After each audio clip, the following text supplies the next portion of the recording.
Hello दोस्तों, मैं हूं आपका गाइड, आपका दोस्त अनुराग पांडे और आप देख रहे हैं हमारा यूट्यूब चैनल। भारत भूगोल की सीरीज का ये आज दूसरा वीडियो है। हमने कल के वीडियो में भारत की भूगर्भिक संरचना के बारे में जाना था, जिसके बारे में हमने आपको प्रायद्वीपीय पठार, उत्तर की विशाल पर्वतमाला, उत्तर का विशाल मैदान, उनके महत्व तक हमने आपको बताए थे। तो आज ये दूसरा वीडियो है भारत भूगोल का, जिसमें हम जानेंगे भारत के भू आकृतिक विभाग के बारे में। तो आइए देखते हैं ये वीडियो। और यह वीडियो आपके यूपीएससी या स्टेट पीएससी और अन्य कॉम्पिटिटिव एग्जाम्स के लिए महत्वपूर्ण होगा, तो इसलिए इसको अंत तक ध्यान से देखें और ध्यान से सुनें। और कुछ अगर फैक्ट बताते हैं तो उनको आप नोट डाउन भी कर सकते हैं। तो आइए दोस्तों, शुरू करते हैं आज का वीडियो। तो भारत के भू आकृतिक विभाग की बात करते हैं। भू आकृतिक विभाग की बात अगर करें तो ऊंचा संरचना के आधार पर भारत के 5 मुख्य भाग हैं। कौन कौन से? एक है उत्तर का पर्वतीय प्रदेश। उत्तर के पर्वतीय प्रदेश की अगर बात की जाती है तो ये विश्व की नवीनतम मोड़दार पर्वत श्रेणियां हैं, जिसका विस्तार नंगा पर्वत पश्चिम में और पूरब में नामचा बरवा तक है। ये नामचा बरवा में क्या होता है कि अक्ष संघीय मोड़ या हेयर पिन की भांति क्या होता है कि हिमालय एकाएक दक्षिण की ओर मुड़ जाता है। प्रायद्वीपीय पठारी भाग के उत्तर पूर्वी दबाव के कारण इसका निर्माण हुआ है। प्रायद्वीपीय पठार की ओर इसका ढाल उत्तल है और तिब्बत की ओर अवतल ढाल पाया जाता है। या फिर ये कह सकते हैं कि हिमालय का उत्तरी ढाल जो है अवतल है या मंद है, और दक्षिणी ढाल उत्तल है या तीव्र है। पश्चिम से पूर्व की चौड़ाई इसकी कम होती जाती है, लेकिन ऊंचाई बढ़ती जाती है। इसके 4 भाग हैं हिमालय के। कौन कौन से? हिमालय के 4 भाग में पहला तो ट्रांस हिमालय, जो कि तिब्बत का क्षेत्र है, वो हिमालय से पहले उसका निर्माण हुआ है। इसमें श्रेणियाँ जो है पाई जाती हैं वो काराकोरम, लद्दाख और जास्कर जैसी श्रेणियाँ यहीं पर पाई जाती हैं। और यहीं पे काराकोरम श्रेणी की सर्वोच्च चोटी है K2 या गाडविन ऑस्टिन, जो कि भारत की भी सर्वोच्च चोटी है। बृहद हिमालय से ट्रांस हिमालय को अलग करने वाली जो सीमा है उसको हम एंडो सांगपो सचर जोन बोलते हैं। तो हमें ये भी ध्यान रखना है कि हिमालय के जो 4 भाग हैं वो एक दूसरे से किसी न किसी सीमा के द्वारा अलग होते हैं। जैसे एक चीज़ जहाँ ख़त्म होती है वहाँ जब दूसरी चीज़ शुरू होती तो वो उसकी सीमा बनाती। तो इसी तरीके से इसके 4 भाग जो हैं उसकी भी अपनी अपनी सीमाएँ हैं।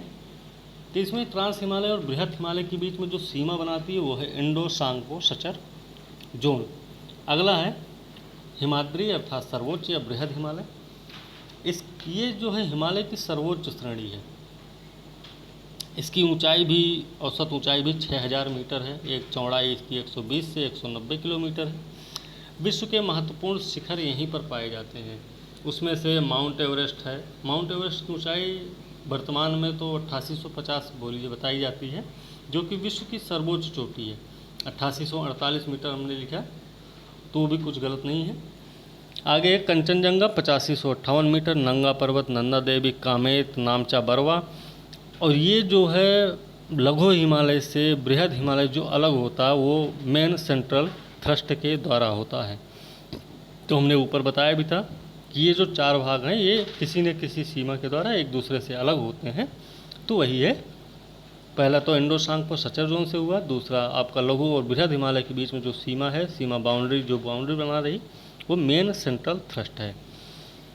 तीसरा है हिमाचल लघु या मध्य हिमालय, जिसकी औसत ऊंचाई की बात करें तो ये 3700 से 4500 मीटर है इसकी औसत ऊंचाई, और चौड़ाई है इसकी 80 से 100 किलोमीटर। इसकी चौड़ाई औसत ऊंचाई 3700 से 4500 मीटर और चौड़ाई है 80 से 100 किलोमीटर।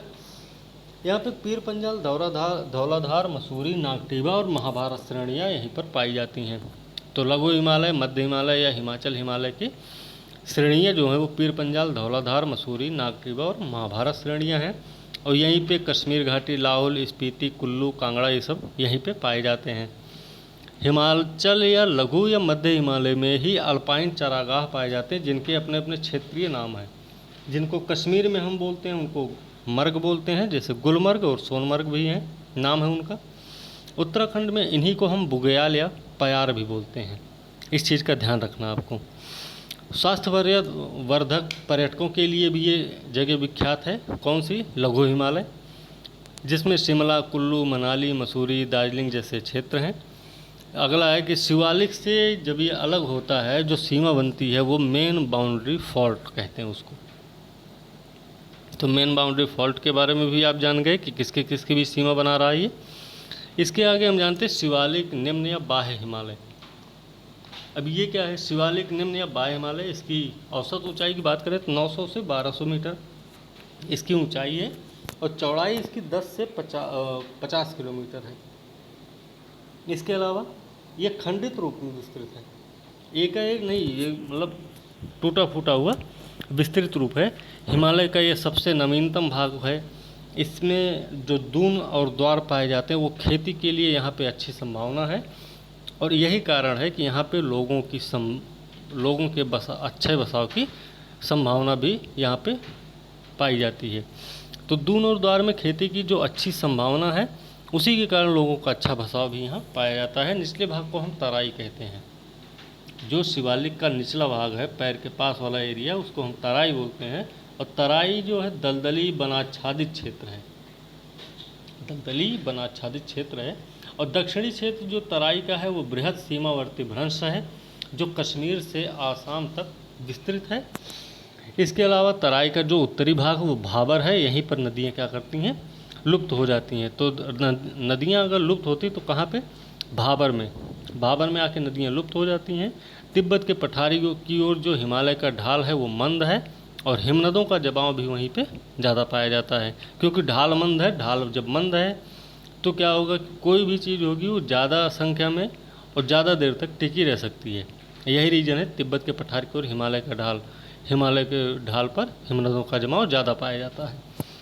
पश्चिमी हिमालय की बात करते हैं तो पश्चिमी हिमालय क्रमिक श्रृंखला में ऊंचाई प्राप्त करता है, लेकिन अगर पूर्वी हिमालय की हम बात करें तो पूर्वी हिमालय एकाएक ऊंचाई प्राप्त कर लेता है। आगे देखते हैं कि विभिन्न नदियों ने हिमालय को 4 भागों में बांटा भी है। वो कौन कौन सी नदियां हैं? कश्मीर या पंजाब हिमालय है, इसमें सिंधु और सतलज का योगदान रहा है। तो सिंधु और सतलज के बीच का जो क्षेत्र है उसको कश्मीर या पंजाब हिमालय कहते हैं। इसकी चौड़ाई 560 किलोमीटर है। यहाँ पे जास्कर और फिर पंजाल पाए जाते हैं। हिमालय की चौड़ाई यहाँ पर सबसे ज़्यादा है। तो ये बात आपको ध्यान रखनी है कि सबसे ज़्यादा चौड़ाई हिमालय की कहाँ पे है, तो आपको पता होना चाहिए कश्मीर हिमालय में सबसे ज़्यादा है। उसके बाद कुमाऊँ हिमालय जो सतलज से काली के मध्य में है, इसकी चौड़ाई है 320 किलोमीटर। फिर आगे देखते हैं, ये जो चौड़ाई 320 किलोमीटर दिखा रहा है ये वो चौड़ाई नहीं कि जहाँ पे आपको वहाँ 560 किलोमीटर दिखा रहा, अभी आगे 720 या 760 किलोमीटर भी देखेंगे, वो चौड़ाई नहीं है। चौड़ाई है कि हिमालय के इस पार से उस पार, मतलब भारत से तिब्बत की तरफ अगर हम जाते हैं तो वो उसकी चौड़ाई की बात हो रही है यहाँ पे। तो हिमालय की चौड़ाई सबसे ज़्यादा कहाँ पाई जाती है? कश्मीर या पंजाब हिमालय में। इस बात का ध्यान रखना है। तो ये जो चौड़ाई 320 किलोमीटर, 800 किलोमीटर, 760 किलोमीटर, 720 किलोमीटर, 560 किलोमीटर दी गई है। तो ये जो चौड़ाई है वो है आपकी कश्मीर से सतलज से सिंध के बीच का जो एरिया लंबाई है। उसके बाद सतलज से काली के बीच, काली से तिस्ता, तिस्ता से ब्रह्मपुत्र के बीच का जो एरिया है, ये इसकी चौड़ाई की बात कर रहा है इसमें। तो इसमें चौड़ाई 320 किलोमीटर है। यहाँ पे नंदा देवी, कामेट, बद्रीनाथ, केदारनाथ, त्रिशूल आदि प्रमुख शिखर यहाँ पाए जाते हैं। और नेपाल हिमालय है। नेपाल हिमालय जो है काली तिस्ता नदी के मध्य में, काली व तिस्ता नदी के मध्य में नेपाल हिमालय पाया जाता है और चौड़ाई इसकी 800 किलोमीटर है। अब हिमालय की चौड़ाई यहाँ पे सबसे कम है। फिर चौड़ाई यहाँ सबसे कम चौड़ाई यहाँ पे है, लेकिन सबसे चौड़ाई तो 800 किलोमीटर दिखा रहा। तो हमने अभी बताया कि अगर हम भारत से तिब्बत की तरफ जाते हैं तो इस चौड़ाई की बात हो रही है यहाँ पे ना कि कश्मीर से लेकर अरुणाचल प्रदेश की बात हो रही है। तो जो ये चौड़ाई कम है वो भारत से तिब्बत की ओर की बोली जा रही है। और ये जो चौड़ाई 800 किलोमीटर बताई जा रही है, हम कश्मीर से जो स्टार्ट करते हैं चलना तो अरुणाचल प्रदेश तक जो चलेंगे उस चौड़ाई की बात हो रही है। तो उसमें ये 800 किलोमीटर चौड़ा है। अगला इसमें क्या है कि सर्वोच्च शिखर यहीं पर मिलते हैं, जैसे एवरेस्ट है, कंचनजंगा है और मकालू यहीं पर पाए जाते हैं। आसाम हिमालय अगला है। तो आसाम हिमालय जो है वो तीस्ता, ब्रह्मपुत्र, दिहांग या सांगपो नदी के मध्य में है। ब्रह्मपुत्र, दिहांग, सांगपो क्यों? क्योंकि ब्रह्मपुत्र हम आसाम में बोलते हैं, दिहांग बोलते हैं अरुणाचल प्रदेश में। जब भारत में प्रवेश करती है तो वो दिहांग के नाम से प्रवेश करती है, और तिब्बत में इसको सांगपो नदी बोलते हैं। तो आपको ध्यान रखना है कि ब्रह्मपुत्र का नाम कहाँ पे क्या क्या नाम है। तो ब्रह्मपुत्र हम बोलते हैं आसाम में, दिहांग बोलते हैं अरुणाचल प्रदेश में। जब भारत में प्रवेश करती है तो दिहांग नाम से ही प्रवेश करती है। उसके बाद सांगपो नदी है, कहाँ पे? तिब्बत में। इसकी चौड़ाई 720 किलोमीटर है। पर्वत श्रेणियों का उत्तर से दक्षिण का क्रम अगर देखें तो काराकोरम, लद्दाख, जास्कर, पीर पंजाल, ये यूपीएससी का क्वेश्चन भी रहा है, तो इसको भी ध्यान रखें, हो सकता है कि रिपीट हो जाए ये क्वेश्चन। अगला है कि पूर्व से पश्चिम शिखरों का क्रम देखा जाए तो कंचनजंगा, एवरेस्ट, अन्नपूर्णा, धौलागिरी, जो यूपी पीसीएस का 2012 क्वेश्चन रहा है। अब बात करते हैं, तो हमने 5 भागों में बांटा है। तो 5 भाग में पहला तो हो गया विशाल पर्वतमाला, दूसरा है उत्तर का विशाल मैदान। उत्तर के विशाल मैदान की बात करें तो इसका उत्तरी जो सीमा बिंदु है वो है हिमालय। दक्षिण में बात करते हैं तो प्रायद्वीपीय पठार, पश्चिम में थार मरुस्थल और पूर्व में ब्रह्मपुत्र घाटी इसको बोलते हैं। अब ये जो मैदान है उत्तर का विशाल मैदान है, इसका नाम क्या है? इसको सिंधु गंगा ब्रह्मपुत्र का मैदान भी कहते हैं। तो सिंधु गंगा ब्रह्मपुत्र का मैदान कहते क्यों हैं, ये भी आपको पता होना चाहिए। क्योंकि सिंधु गंगा ब्रह्मपुत्र जो नदी है और इसकी सहायक नदियां हैं, उनके द्वारा बहाकर लाए गए गाद के जमाव से इस मैदान का निर्माण हुआ है। इसलिए हम इसको सिंधु गंगा ब्रह्मपुत्र का मैदान भी कहते हैं। इसका क्षेत्रफल 7 लाख वर्ग किलोमीटर है और भारतीय सभ्यता की व संस्कृति का पालना भी कहा जाता है, क्योंकि सिंधु घाटी सभ्यता जो रही है वो इसी क्षेत्र में विस्तृत रही है। ठीक, तो समुद्र की ओर अगर मंद ढाल के कारण नदियाँ क्या करती हैं, धीमी गति से बहती हैं। तो यहाँ पे कथन और कारण भी बन सकता है कि जो उत्तर भारत के विशाल मैदान है वहाँ की जो नदियाँ हैं वो बहुत धीमी गति से बहती हुई समुद्र में गिरती हैं, ये कथन हो गया। तो कारण क्या है? कारण ये है कि समुद्र की ओर जो इसका ढाल है वो बहुत मंद है, तो ये इसका कारण है। ठीक है, तो कथन और कारण दोनों सही हैं, और कारण जो है कथन की सही व्याख्या भी यहाँ कर रहा है, इसीलिए तो ये क्वेश्चन आप ध्यान में रखें। अम्बाला नगर जल विभाजक का कार्य करता है, वो कैसे करता है? अम्बाला नगर के जो उधर की नदियाँ हैं, अम्बाला के जो पूर्व की नदियाँ हैं, पूर्व साइड की नदियाँ हैं, वो क्या करती हैं, बंगाल की खाड़ी में गिरती हैं, और जो पश्चिम साइड की नदियाँ वो सब अरब सागर में जाके गिरती हैं।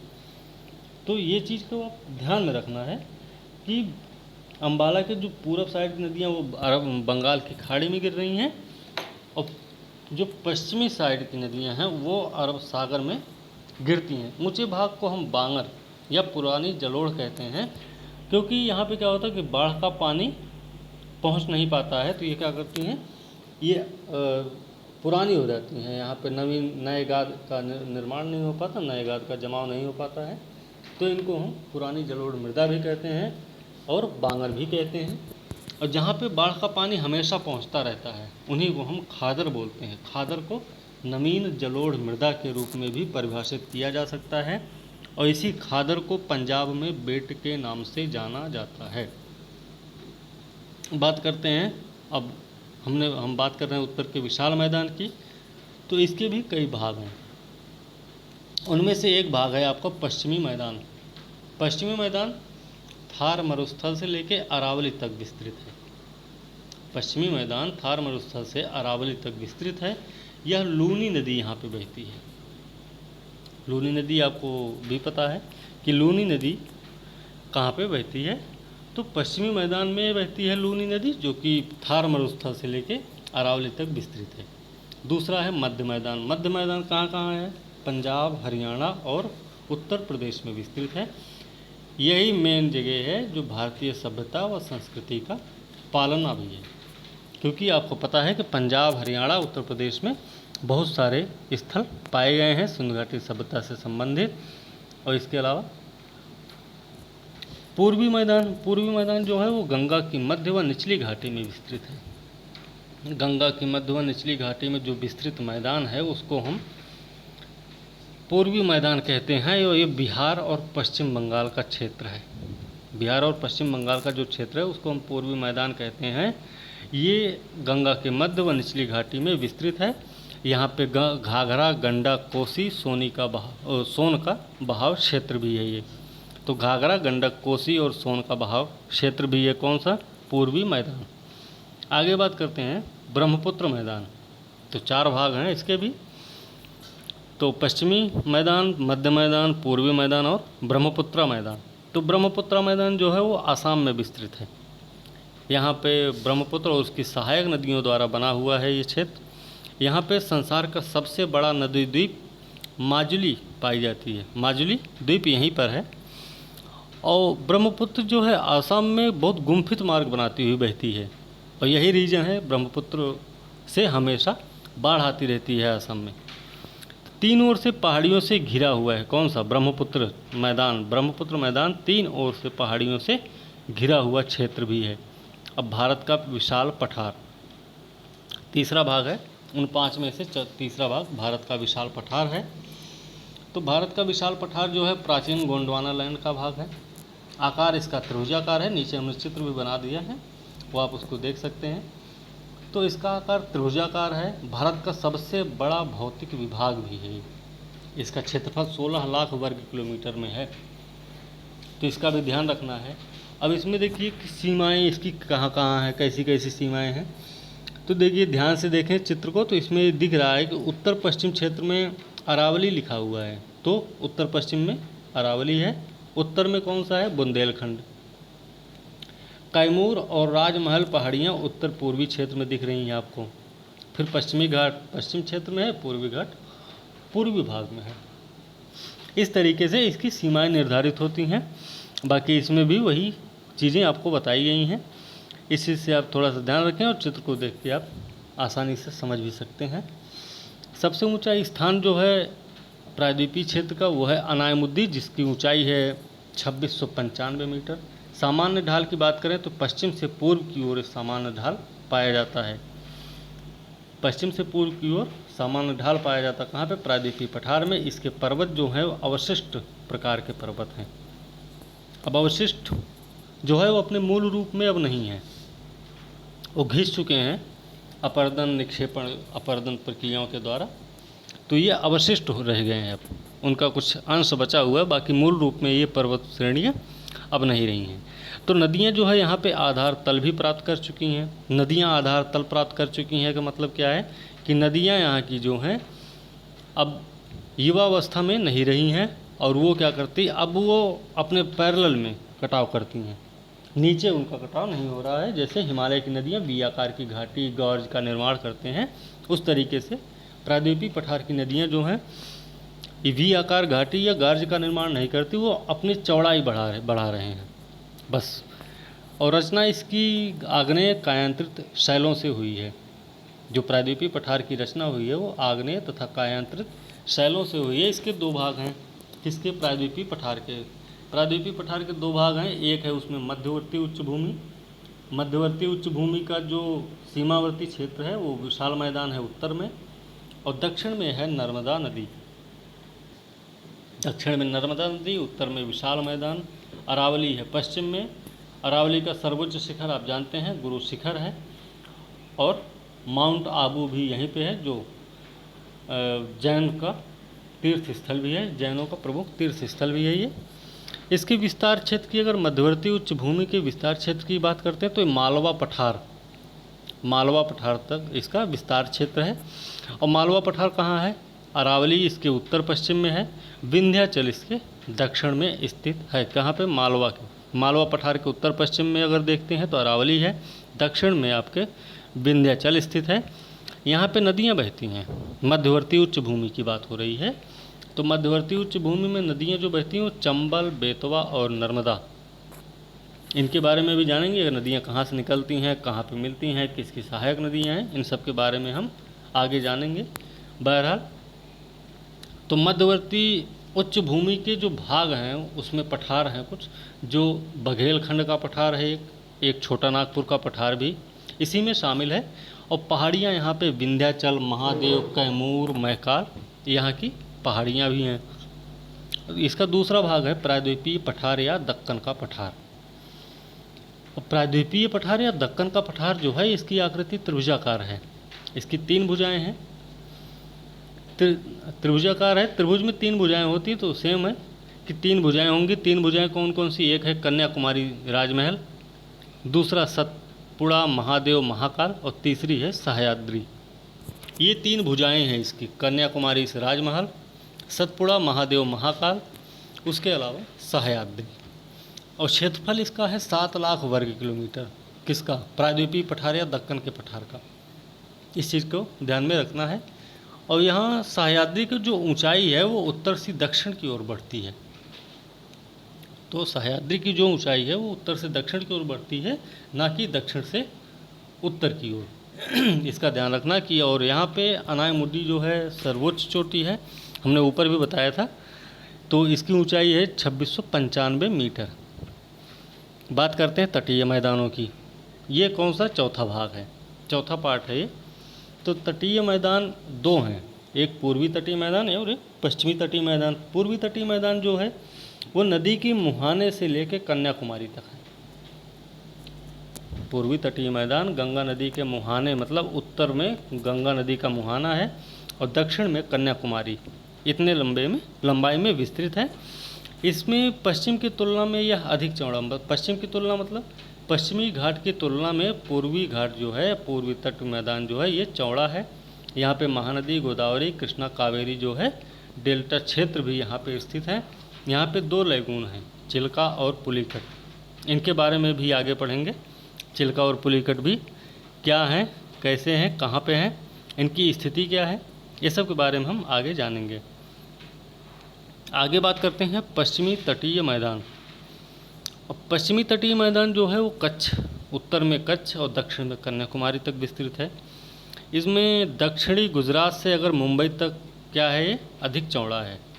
पश्चिमी तटीय मैदान के अगर अधिक सबसे ज़्यादा चौड़ाई की बात करें तो दक्षिणी गुजरात से लेकर मुंबई तक ये सबसे ज़्यादा चौड़ा है। और दमन से गोवा तक हम कोंकण तट बोलते हैं इसको। दमन से गोवा तक का जो क्षेत्र है उसको हम कोंकण तट बोलते हैं। और यह प्राकृतिक पोताश्रय यहाँ पे विकसित है। गोवा से मंगलौर तक जाते हैं तो कर्नाटक तट है। मंगलौर से कन्याकुमारी पहुँचेंगे तो मालाबार तट कहलाता है वो। और 5वां विभाग है। 5वां विभाग कौन सा है? द्वीप समूह या भारतीय द्वीप।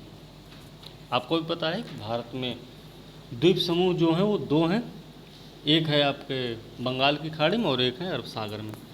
तो बंगाल की खाड़ी के जो द्वीप समूह हैं वो अंडमान निकोबार द्वीप समूह उनको बोलते हैं। अंडमान निकोबार द्वीप समूह जो है वो 10 डिग्री चैनल के द्वारा अंडमान को निकोबार से अलग करता है। 10 डिग्री चैनल अंडमान को निकोबार से अलग करता है। और अंडमान द्वीप समूह का सर्वोच्च शिखर जो है वो सैडल पीक है, 732 मीटर ऊंचा है।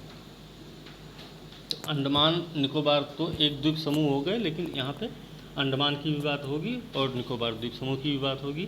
तो अंडमान द्वीप समूह का सर्वोच्च शिखर जो है वो सैडल पीक है, 732 मीटर ऊंचा है। और निकोबार द्वीप समूह का जो सर्वोच्च शिखर है वो माउंट थुलियर है, 642 मीटर, जो कि कहाँ पे स्थित है? ग्रेट निकोबार में। तो निकोबार द्वीप समूह में सर्वोच्च शिखर माउंट थुलियर 642 मीटर ऊंचा और ग्रेट निकोबार में यह स्थित है। इसकी राजधानी पोर्ट ब्लेयर है। अब बात करते हैं भारत के दक्षिणतम बिंदु की। तो भारत का जो दक्षिणतम बिंदु है वो इंदिरा पॉइंट है, जो कि कहाँ पे है? बृहद निकोबार में। इस चीज़ को ध्यान में रखना है। भारत का अकेला अगर जागृत ज्वालामुखी द्वीप की बात करें तो बैरन द्वीप अंडमान में ही है। नारकोंडम द्वीप प्रसुप्त ज्वालामुखी भी इसी सागर में स्थित है।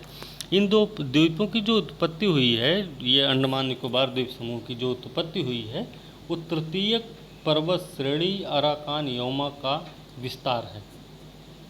जो अंडमान निकोबार द्वीप समूह है ये अराकान योमा जो तृतीयक पर्वत श्रेणी है इसका विस्तार है। और बांडूर समुद्री जैव मंडलीय प्रारक्षित क्षेत्र एकमात्र ऐसा स्थल है अंडमान निकोबार का, जहाँ पे विश्व का सबसे बड़े और दुर्लभ बृहदकाय रॉबर केकड़े के लिए प्रसिद्ध भी है ये।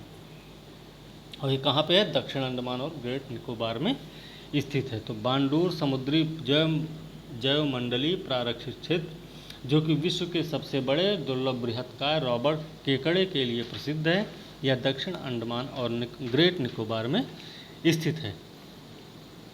आगे बात करते हैं, श्रीहरिकोटा और पुलिकट को बंगाल की खाड़ी से अलग करता है। कौन सा? श्रीहरिकोटा। श्रीहरिकोटा पुलिकट हमने बताया था। तो पुलिकट लेगून है जो पूर्वी तट पे स्थित है। तो पुलिकट को बंगाल की खाड़ी से अलग करने वाला जो क्षेत्र है वो श्रीहरिकोटा है। कहाँ पे है? आंध्र प्रदेश में।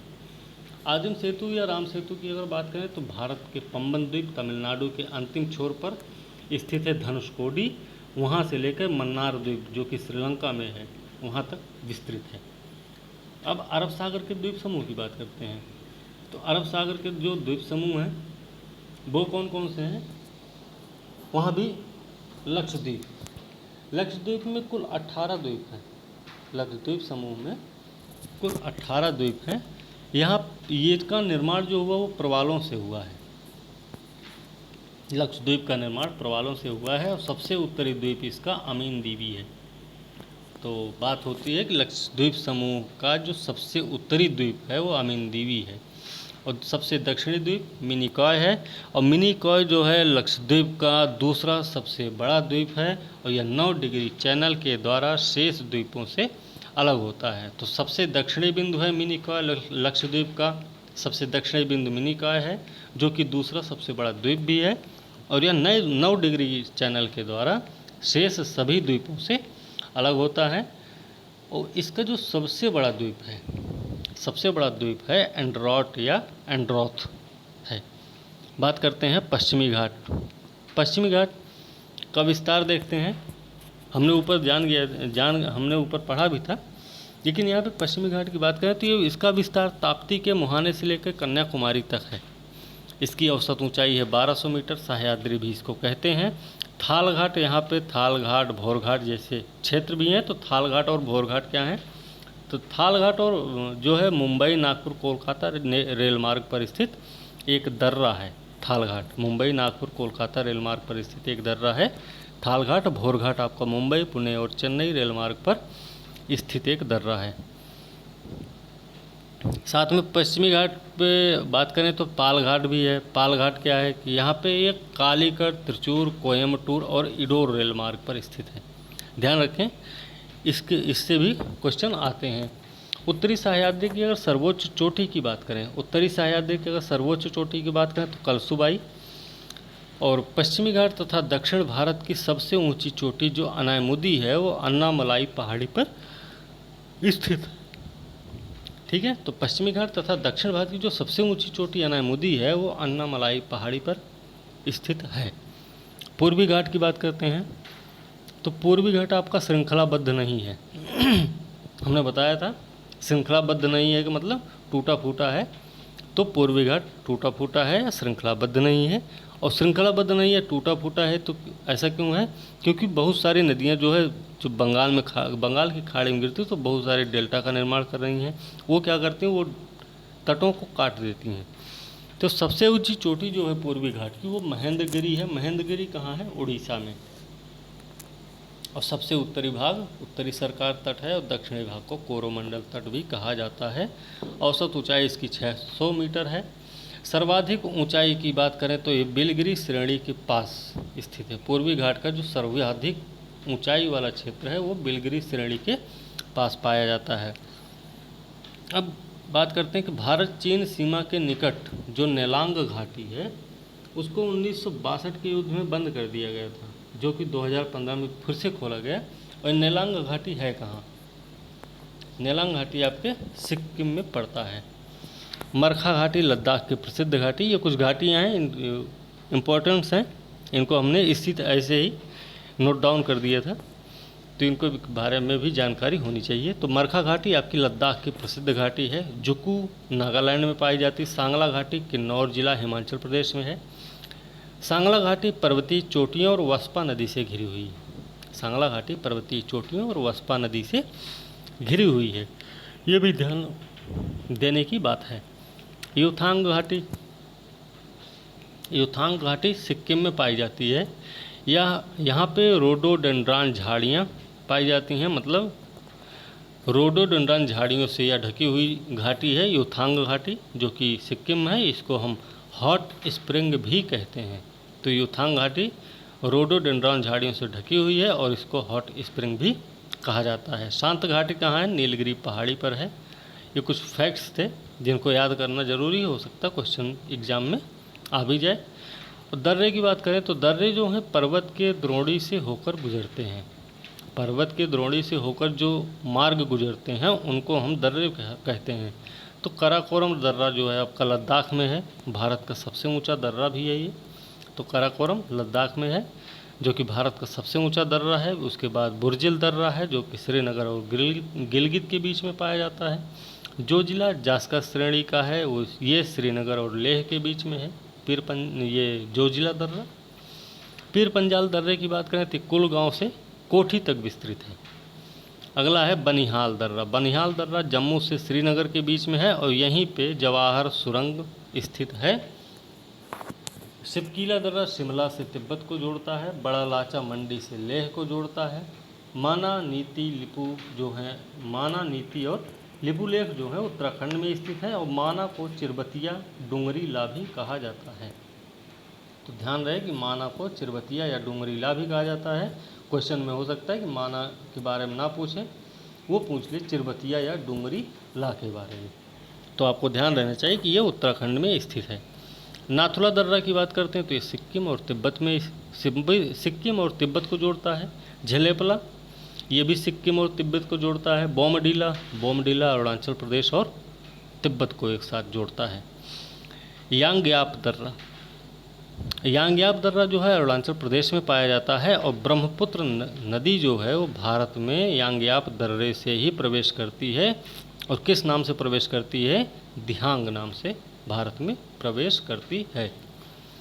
अगला है दिफू पांगसार दर्रा।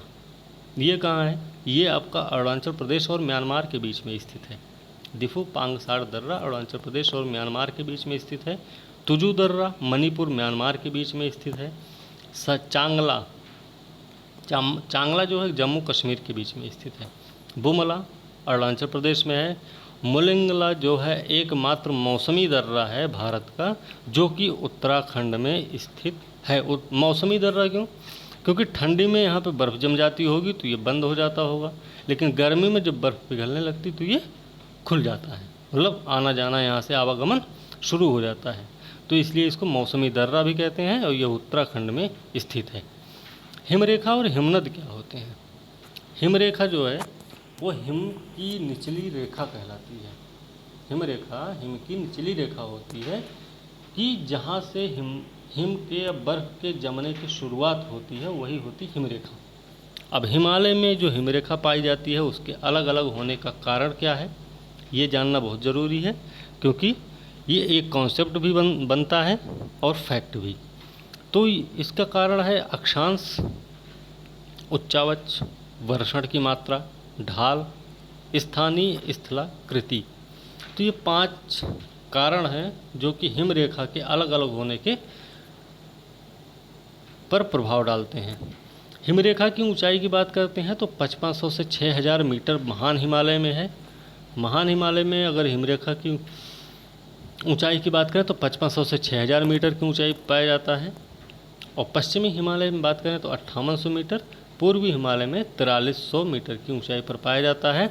तो पश्चिमी हिमालय में इतना ऊंचे पे और पूर्वी हिमालय में इतना नीचे क्यों? क्योंकि हमने बताया था कि पश्चिमी हिमालय जो है वो धीरे धीरे ऊंचाई को प्राप्त कर रहा है, लेकिन पूर्वी हिमालय एक साथ ऊंचाई को प्राप्त कर लेता है।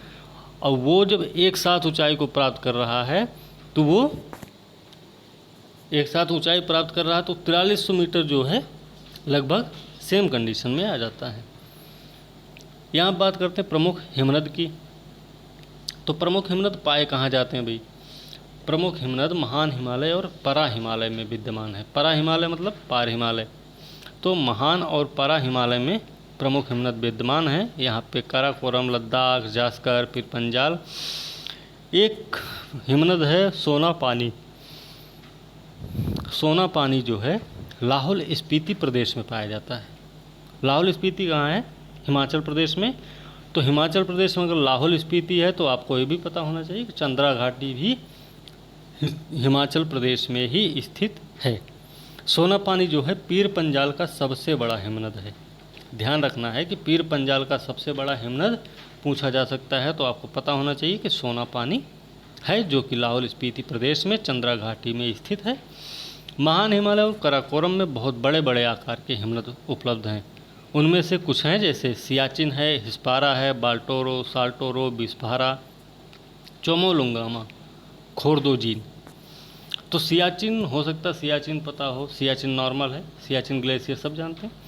तो हो सकता है हिस्पारा, बाल्टोरो, साल्टोरो का भी नाम पता ही होगा, विस्फारा, चोमोलुंगमा और खोरदोजीन, ये सब क्या हैं? प्रमुख हिमनद हैं।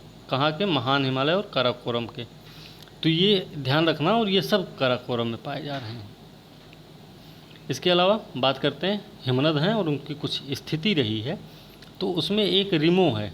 रिमो आपका पुनमाह, रिमो आपका कश्मीर में पाया जाता है। पुनमाह भी कश्मीर में है। रिमो हिमनद कश्मीर में, पुनमाह हिमनद कश्मीर में, जेमू हिमनद जो है आपका सिक्किम और नेपाल है, नेपाल के बॉर्डर पे सिक्किम और नेपाल में पाया जाता है जेमू हिमनद। सासाइनी हिमनद काराकोरम में पाया जाता है। रूपल हिमनद कश्मीर है। दियामीर कश्मीर में पाया जाता है। तो रूपल, दियामीर, सासाइनी हो सकता है नाम सुना हो आपने, जेमू, पुनमाह, रिमो, तो इनके बारे में भी जानकारी होनी चाहिए। अब बात करते हैं भारत की तटरेखा की कुल लंबाई। तो भारत के तटरेखा की जो कुल लंबाई है वो है 7516.6 किलोमीटर। नॉर्मल बोलते हैं 7516 किलोमीटर बोलते हैं, लेकिन इतना ध्यान होना चाहिए 0.6 और भी है इसमें। समुद्र तट रेखा के घटते क्रम वाले जो राज्य हैं उसमें वो इस तरीके से हैं। इसमें गुजरात है, आंध्रा है, सबसे ज़्यादा बड़ी तट रेखा है गुजरात की, उसके बाद आंध्रा की, फिर तमिलनाडु, फिर महाराष्ट्र, फिर केरल, फिर ओडिशा, फिर कर्नाटक, उसके बाद पश्चिम बंगाल, उसके बाद सबसे लास्ट में गोवा। तो गोवा की तटरेखा जो है सबसे कम है और गुजरात की सबसे अधिक है।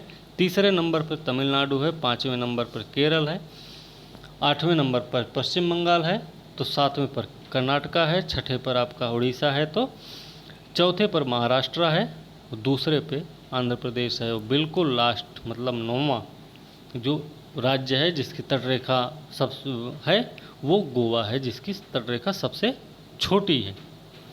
तो इस चीज़ का आप ध्यान रखें। इसी के साथ आज का वीडियो यहीं पे समाप्त करते हैं। अब अगला वीडियो के साथ हम आपसे कल मिलेंगे। तब तक के लिए धन्यवाद। और आपको अगर ये वीडियो पसंद आया तो आप इसको लाइक कीजिए, सब्सक्राइब कीजिए, और इसके बेल आइकन को दबाना बिल्कुल ना भूलें, क्योंकि अगर कोई भी नया वीडियो आता है, अपलोड होता है, तो आपको उसकी जानकारी सबसे पहले मिल जाएगी। आप अपने दोस्तों को भी शेयर कीजिए, जिससे वो भी इसको पढ़ सकें, वो इसको समझ सकें और अच्छे से उनकी भी पढ़ाई चलती रहे। धन्यवाद दोस्तों, आपका दिन शुभ हो। नमस्कार।